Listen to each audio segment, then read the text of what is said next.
Well, my reaction in the beginning was, I think I made the right decision by bringing him in the band. It was a crapshoot like everything else. You got to make a command decision every once in a while. And the situation was such that somebody had to do something. In the mid 1970s, the Doobie Brothers were at a crossroad. Their main lead singer, Tom Johnston, had to be sidelined because of health issues. He's the guy who sang Listen to the Music, China Grove, Long Train Running. The band needed a lifeline, someone who could tour and record with them. That's where Jeff Skunk Baxter brought in his old Steely Dan compadre, Michael McDonald. And he reinvented the band, going from what some people called motorcycle road rock and roll to something a little smoother, but something that was more successful. They had their biggest album with Michael McDonald, Minute by Minute, and their biggest hit, What a Fool Believes. We talked to Jeff Skunk Baxter about bringing in Michael McDonald to the Doobie Brothers on Rock History Music.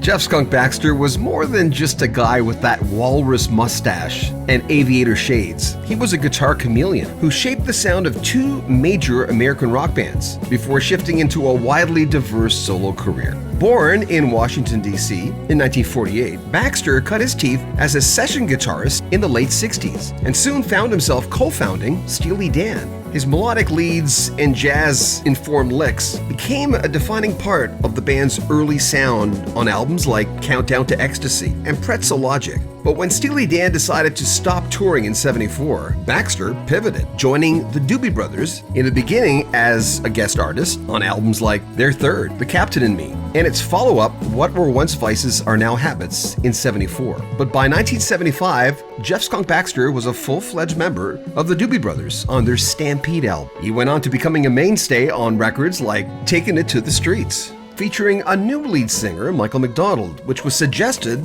by Jeff. That was 1976. He was also in the fold for Living on the Fault Line in '77, and their biggest one the following year, Minute by Minute. But by 1979, creative differences between him and Michael McDonald caused him to leave the band. He was growing restless, hungry to explore funk, synths, rhythms, and a lot more. Just months later, in April '79, Italian disco pioneer Giorgio Moroder hired Baxter to play the searing guitar solo on Donna Summer's Hot Stuff. The track exploded, reaching #1 on the Billboard charts. Through the years, he has played with so many artists: Hoyt Axton, Eric Clapton, Sheryl Crow, Joni Mitchell, Ricky Nelson, Dolly Parton, Carly Simon, Ringo Starr, Barbra Streisand, and a host of others. When you brought Michael into the Doobies, was there any that anybody said, "Are you crazy"? Yeah. But has that ever been a real criterion for anything? There were not a lot of people, but there were certainly some folks that were angry because they felt that I had changed the essence of the band. And I just refer them to Fleetwood Mac. Say, okay, well, so you're saying to me that you're afraid that what you've grown comfortable with is going to change. How about flipping the coin and saying, how about being excited and happy for the fact that a group of extremely talented musicians are now getting the opportunity to dig even deeper into their talent and maybe bring you something that you've never heard that you might like. Like but people, best, like their biggest album. Yeah, besides that, yeah, Taking It to the Streets came out.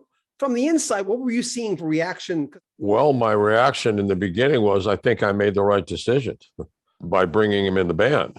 It was a crapshoot like everything else. You got to make a command decision every once in a while, and the situation was such that somebody had to do something. What was it? But I didn't phrase it right. What was the reaction of the other guys? Sorry, went with your suggestion. Well, there was really a very little time. It was like when you jump out of an airplane and you say, what's your reaction when your chute opens? You go, this is good. You really don't have much time to think about it. And the ground's coming up pretty quick.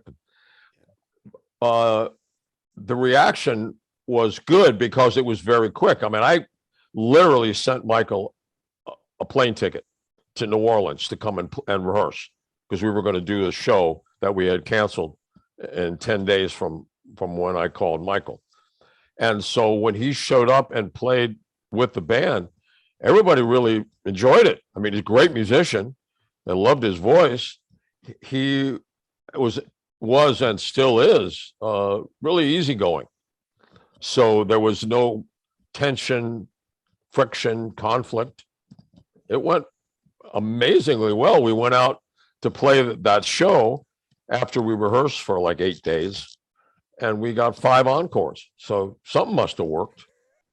Are you more like for the solo album? I'm curious. I know you thought about it before, but are you conscious of your steps? Do you trust your intuition? I mean, that's a big decision you made, and you did it really late in life.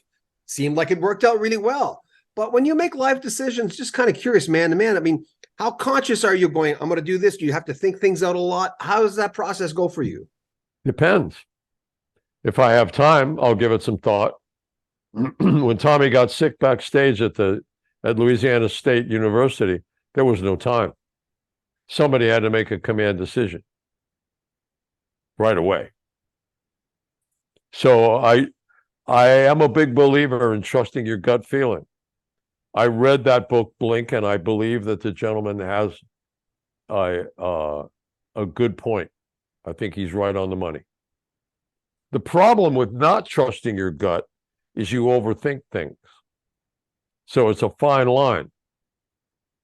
When I went for my first book deal, I think it was MTV had a publishing relationship with Simon and Schuster, I think it was, and I went for an interview, and they were all excited. And then on the way out to the elevator, he said, "So we're really looking forward to all the dirt." I went, "All the dirt?" He said, "Yeah, all the dirt on the people that you worked with." And I said, "No, no." Those are your friends and colleagues. Well, and also, to me, it's like, if you have to say the word fuck every third word, if you're a comedian, you're not funny.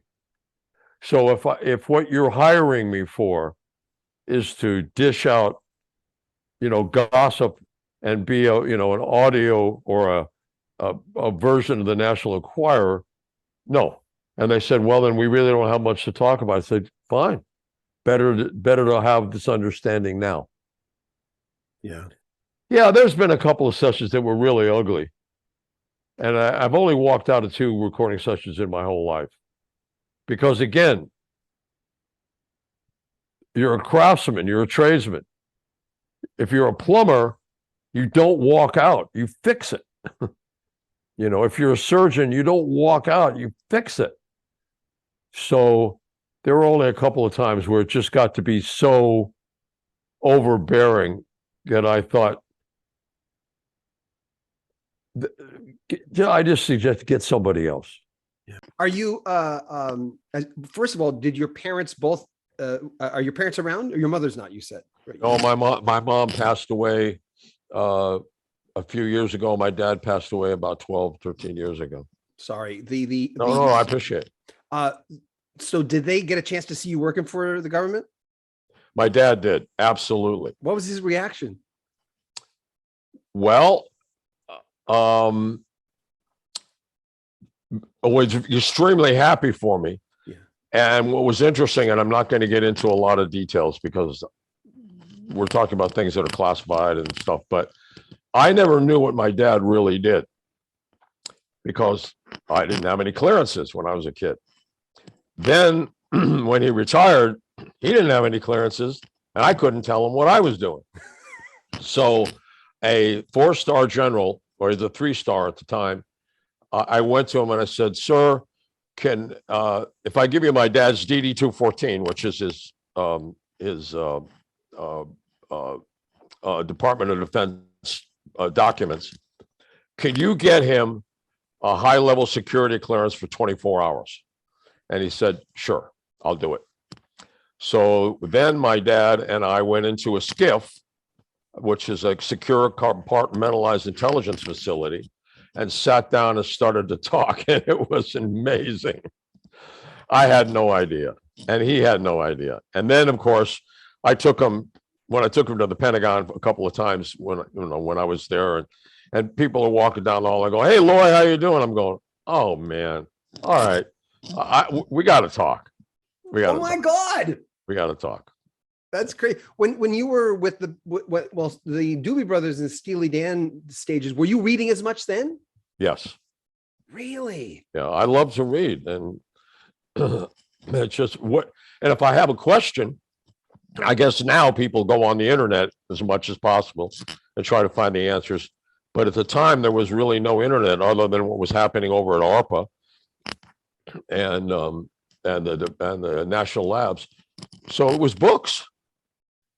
Books. By the way, what do you think happened to Jim Gordon? Like, that's just talk about. Gosh, that is such a sad story. I haven't talked to him in quite a while. I did go visit him a couple of times, but I haven't talked to him. And that's a good idea. As we get older, sometimes it's just you have to do the right thing. Sometimes you get so much on your plate, you forget to do the right thing. Thanks for reminding me. I'm gonna look into that. I think with that sort of thing, that I don't think anyone doesn't know anybody who's gone off the rails like that, or it's sometimes it's one thing after another thing that just can, but a lot of people were asking me to ask you, because how was he? Can you say anything? I don't want to pry, but. Well, and again, I'm very careful about, I'm not real good at gossip, and I don't answer a lot of questions about the Doobie Brothers, Steely Dan, my family, other people, simply because I know how to keep a secret. Yeah. Oh yeah, part of my job. But I just don't find it at all fulfilling or even necessary to get into the sort of the dirt stuff. So I don't really know a lot about the actual circumstance. What I do know is that every time I work with Jim Gordon, it was a joyful experience. As a drummer, no, as a musician who also played drums, being in the same room with him and playing with him was amazing. It was kind of like, I guess, what the Pied Piper would have been. You get behind him and it's going to go great. Well, speaking of that, you worked with you worked with Jeff Porcaro as well. Yes. That there's I talk to the Toto guys a lot more than most bands. Any memories of him? Lots of memories. Jeff and I, did a ton of sessions together. It's in the studio in LA. And a wry sense of humor,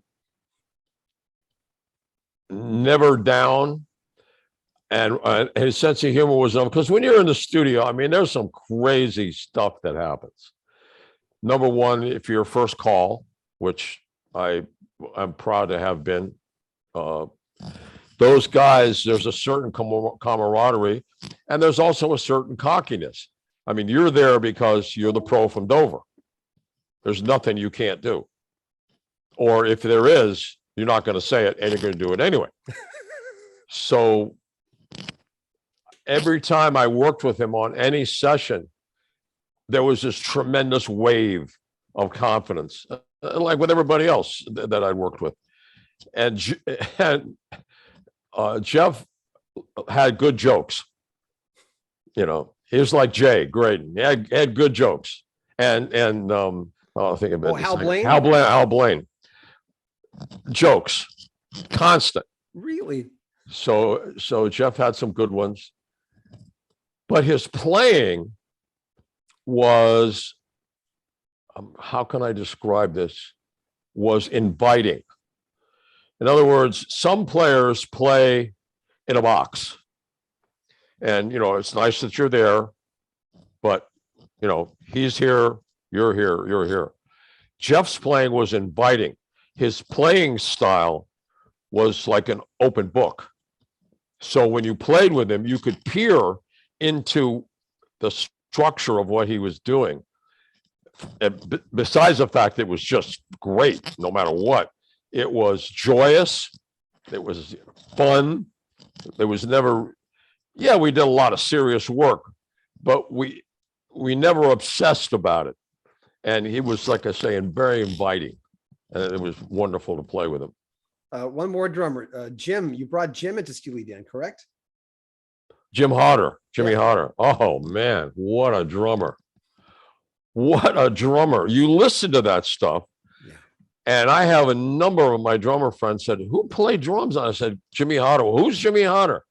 Well, Jimmy Hodder was actually in a band called the Beat Game in Boston. That's where I met Gary Katz, who eventually asked me to do some work with Walter Becker and Donald Fagen. And Jimmy was the drummer in that band. That guy, like, there are some really underrated, unappreciated musicians on the planet. Tyran Porter is one, probably one of the most exquisite bass players I've ever played with, other than John Entwistle. Definitely in that category. Oh man, when you hear his playing, it's just scratching the surface. And the same with Jimmy Hodder. His drumming, talk about inviting. It was compelling. And you listen to that stuff, most of it without a click. And it's amazing. Plus, he was a great singer. And I don't know if you ever heard the original single that Steely Dan put out called Dallas, but Jimmy sang that. What a great voice. What an incredible voice. Amazing musician. And he was after a while, his role was, speaking of Jim Gordon and Jeff Porcaro, his role just did he leave? Yeah, bands are like families. Things, the dynamics of any set of personal relationships, from a mathematical point of view, it's an entropic phenomenon bound by a set, like a band or a family. But what happens inside is entropy, to say the least. So I'd say it was a function of that. How'd you get the gig with that? You did one show with Elton John, right? Yes. Because I asked Kenny Passarelli, and I remember I talked to him off and on, and I talked to him now and then. And I emailed him, and I says, "What? There's this picture, and there's Jeff Skunk Baxter." And I said, "How many shows?" And he said, I don't remember two. So how did that happen? Reggie came to one of the shows that we did with the Doobie Brothers, and it was in London, and he jammed with us. He played. A tremendous guy, wonderful musician, and just an all-around great guy. And so afterwards, he had asked me if I would be willing to join his band, because he was going to put something brand new together for the Captain Fantastic and Brown Dirty Cowboy. Davy Johnson was going to stay on, but he was going to put together a new band. I said, unfortunately, I really have made this commitment to the Doobie Brothers, but however I can help, you just tell me and I'll help. So he said, well, will you at least do the Captain Fantastic Brown Dirty Cowboy performance at Wembley? Because I want to perform the whole record. I said, of course, man, absolutely. And that's kind of how that came about. He asked, and I said, here's what I can do. Yeah, he sped everything up, I noticed, but people do with those kind of songs, and it's a normal thing. And it's now, of course, an extra on Captain Fantastic and the Brown Dirty Cowboy. It's the second disc when you buy it. You played pedal steel guitar on one of my favorite Doobie Brothers songs. I know you played on Captain and Me too, with Tell Me What You Want, but South City Midnight Lady, that's just one of my, in the 70s, slow songs. That's one of my favorite songs from that era. Well, I love my baby. And that's one of them. Actually, that's not the one, is it? No, I'm trying to remember the steel that I played on South City Midnight Ladies, I think was my Emmons D10, I think, or it was my Sierra. I'm not sure. How did you coexist, for instance, when you were the Doobies with Pat? How do you coexist? I mean, ask Caleb Quay, and I know you did that stint with Elton, well, the live I'm talking about, the big one. But how do you coexist with another guitarist, with Walter and Steely Dan? I mean, how does that with Denny? Uh, how do you approach that as a guitarist? Well, I guess my perspective has always been one of this as a studio musician. And if you want to be a successful studio musician, you have to learn to listen.